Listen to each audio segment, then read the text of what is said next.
This segment brought to you by Sure Crop, liquid crop nutrition delivered right to your farm.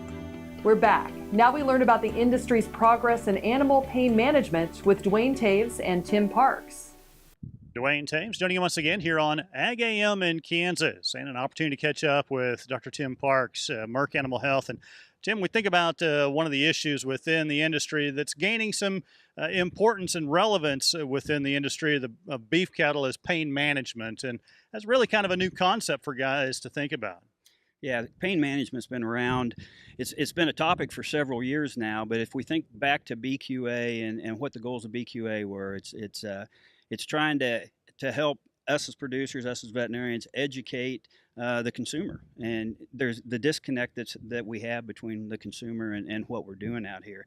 And one thing that we find coming from our consumers these days is, they want to know what we're doing in our business. And one of the things is pain management, whether it be around in the food animal producing sector, all sectors of it, just the protein business, making sure that we're addressing that.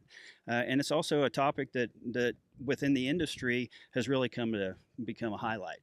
A couple of facets of that. One, looking for the well-being of the animal that we're dealing with, and two, that perception that we're doing everything that we can do to provide a wholesome product, but doing it in a humane manner. Exactly. I mean, our consumer, they want to feel good about what they're eating and know that it was raised in a manner that was humanely raised.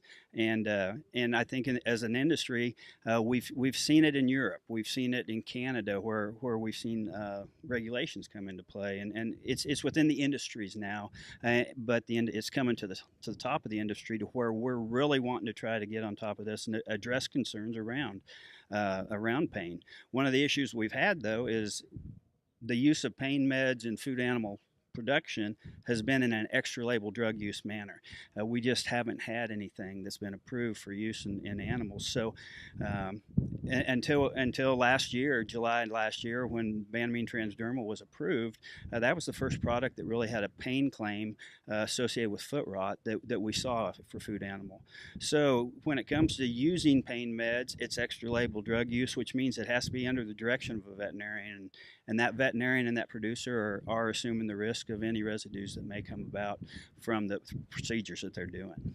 We think about the opportunities, not only from the social side, but looking at the performance side. The more comfortable we can make animals through some of the procedures that we utilize, the better off we are long-term in their performance as well. Yeah, it's a lot of the research that we're seeing done right now is based around, we want to look at the economic side of it, but at the same time we got to keep in mind that we need to be doing what's right with the animal too, and so there's a lot of the economics that go into play. But like Dr. Coetzee during his presentation today at Stalker Day said that even if the economic advantage isn't there, we really need to think about the social side of what we're doing and really make sure that we're addressing the concerns of our consumer, and they know that we are hearing what they're saying, and we're doing the best we can to alleviate those. One thing to emphasize, though, a point I want to go back to is what you referred to, is that there are only very few things that are labeled for use in that manner.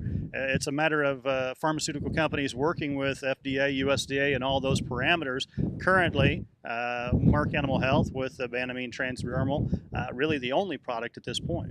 Yeah, and a lot of it has come back to making sure that we can objectively evaluate the effect that we're having with the product on the animal.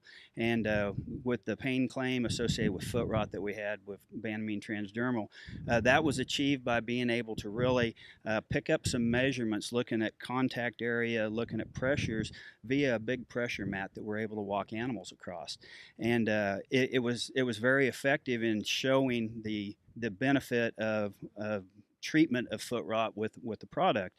And the hope is that this will open up some opportunities that we can look at some of the other procedures that use this pressure mat to try to get these more objective numbers rather than some of the subjective things where we're just looking at it and trying to assess a score.